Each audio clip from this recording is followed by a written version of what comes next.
Você já teve a experiência de ser, eu não gosto do termo, mas é que não existe outro, a primeira-dama da cidade de São Paulo, né? No período em que Fernando Haddad foi prefeito. Eu imagino a dificuldade que seja, eu não tenho dúvida nenhuma que talvez o cargo político mais difícil desse país seja ser prefeito da maior cidade do país. É mais difícil do que ser governador do estado, é mais difícil até do que ser presidente da República. Porque é aquela realidade que você vê ao sair de casa, ao sair do escritório do prefeito, tudo mais. Como é essa angústia, Ana, de pensar, bom, eu estou aqui no centro, eu estou na Zona Oeste, eu estou vivendo nos bairros privilegiados. E a periferia é o que é. Né? Como é essa convivência?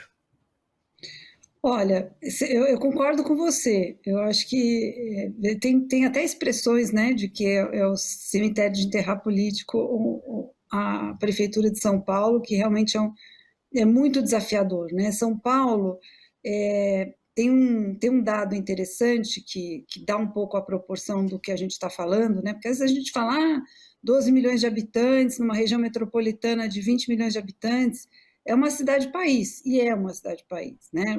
Dentro da regionalização, São Paulo tem 32 subprefeituras, e cada uma das 32 subprefeituras, que tem uma distrição de 600 mil até 1 milhão de habitantes, ela é maior, cada uma das 32 é maior do que 80% dos 5.570 municípios brasileiros. Então, é como se fosse um conglomerado. Como é que faz isso funcionar? Né? Então, a primeira coisa é que isso não tem como funcionar de forma muito centralizada, com tudo centralizado.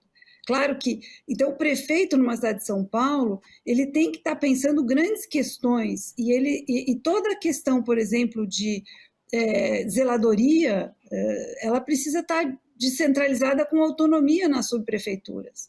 Outro aspecto desafiador é que nós crescemos e chegamos a tudo isso sem um planejamento em muitos períodos, né? Hoje você tem o plano diretor, que foi muito premiado pelo Habitat, de grandes prêmios internacionais, que teve a participação de muitos urbanistas, é um plano moderno, mas nós crescemos muitas décadas sem um planejamento, e eu me lembro, na campanha de 2012, estudando a cidade, um dado que a gente tinha em relação à mobilidade, né?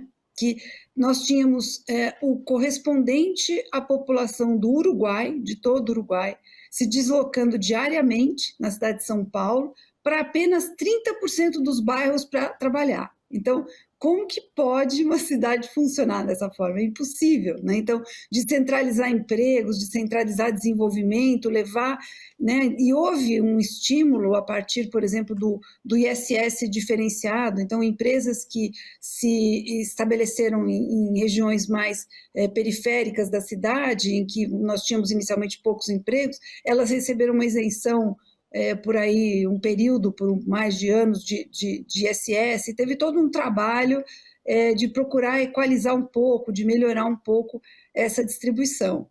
Um outro aspecto também complexo é que quando a gente pega a regionalização da cidade, as 32 subprefeituras, tem uma divisão diferente, por exemplo, das 6 coordenadorias regionais de saúde, e que também é diferente das 13 diretorias regionais de educação. Então, são complexidades, né? O que eu acho que foi muito bonito da gestão do Haddad, do Fernando, que eu tive a oportunidade de acompanhar muito de perto, é que ele tem uma cabeça muito integradora, e a equipe acaba sendo obrigada a pensar de forma muito intersetorial, né?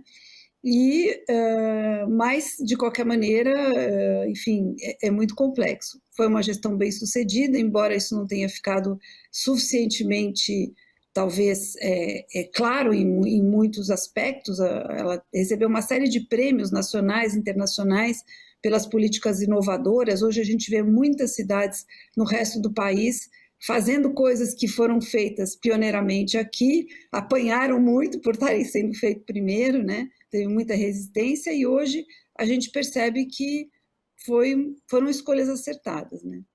Bom, eu não tenho a menor dúvida em dizer que se houve uma gestão mal avaliada na eleição seguinte, foi a gestão de Fernando Haddad, e a razão é muito simples.